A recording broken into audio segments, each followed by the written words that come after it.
নমস্কার বন্ধুরা, মিষ্টি অ্যান্ড মমস কিচেন চ্যানেলে আপনাদের সবাইকে স্বাগত জানাই। আশা করি সকলে খুব ভালো আছেন। তো আজকে চলে এসেছি একটা খুব সুন্দর একটা রেসিপি নিয়ে। গরম তো প্রায় পড়েই গিয়েছে, আর গরমে একটু তিতো খাওয়া কিন্তু স্বাস্থ্যের পক্ষে খুবই ভালো। আমরা অনেকে নিম বেগুন বা নিম পাতার শুক্তো খাই বা ব্রাহ্মী শাকও খাই, কিন্তু এটা গ্রাম বাংলায় যে ডিমের শাকটা পাওয়া যায়, এটা হয়তো অনেকেই নামটা জানেন না বা অনেকেই আবার চেনেন। তো সেই ডিমের শাক দিয়ে আলু ভাজার একটা দারুণ রেসিপি আপনাদের সাথে শেয়ার করব। ডিমের শাকটা এইভাবে একবার বানিয়ে দেখবেন, সত্যিই খুব ভালো লাগে। আর এটা কিন্তু স্বাস্থ্যের পক্ষে খুবই ভালো। একটু তিতো তিতো ভাব থাকে বটে, কিন্তু আলুর সাথে ভাজলে সেই তিতো ভাবটার থেকে টেস্টটা যেন অসাধারণ হয়। আর এই যে আমাদের টবে দেখতে পাচ্ছেন, মা অন্য যেসব গাছ লাগিয়েছিল তার পাশেই, যেহেতু বাগানের মাটি দিয়ে গাছগুলো লাগানো হয়েছিল, আর আমাদের বাগানে ডিমের শাক হতো, তো ওই শিকড় বোধহয় থেকে গেছিলো মাটির উপরে। তো তার জন্য আপনি থেকেই কয়েকটা টবে কিন্তু ডিমের শাক হয়েছিল, তো সেখান থেকেই কেটে নেওয়া হচ্ছে। বেশ অনেকটাই হয়েছে, দেখতেই পাচ্ছেন। তো এই শাকটাকে ভালো করে কেটে পরিষ্কার করে ধুয়ে বেছে নিতে হবে প্রথমত।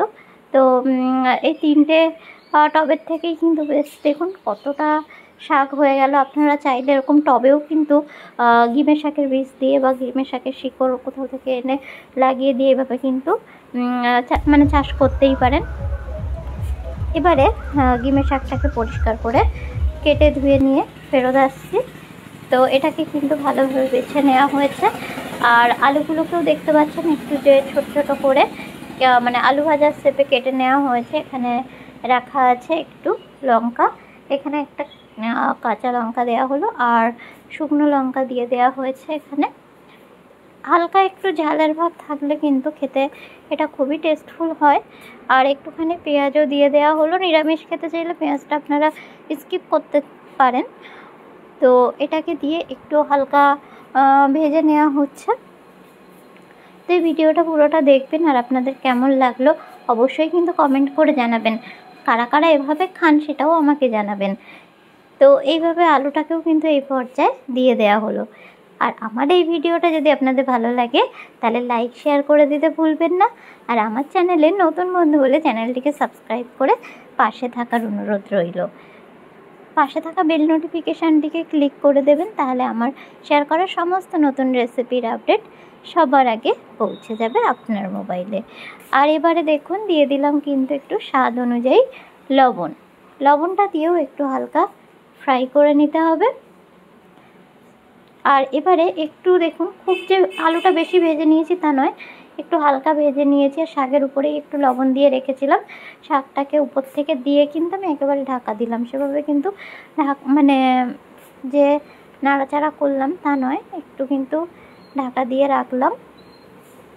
ঢাকনা খুলে কিছুক্ষণ পরে ফেরত চলে এসেছি। দেখুন শাকটা কিন্তু অনেকটাই কমে এসেছে এবং শাকের সাথে মানে আলুর সাথে মিশে গিয়েছে। শাকের তো ধর্মই জানেন যে অনেকটা শাকও যদি আপনি তেলের উপরে দিয়ে দেন বেশ খানিকটা কিন্তু কমে আসে। তো এবারে এইভাবে কিন্তু একটু সময় নিয়ে রান্নাটাকে করতে হবে।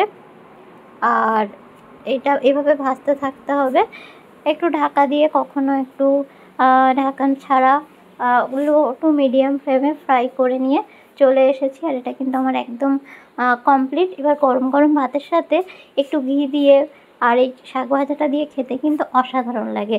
শুধুও যদি গরম ভাতের সাথে খান তাহলেও মন প্রাণ দুটোই তৃপ্ত হবে।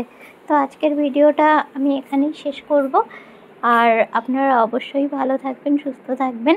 এই রেসিপিটা বাড়িতে কিন্তু একবার ট্রাই করবেন, আর আমাকে জানাবেন অবশ্যই আপনাদের কেমন লাগলো।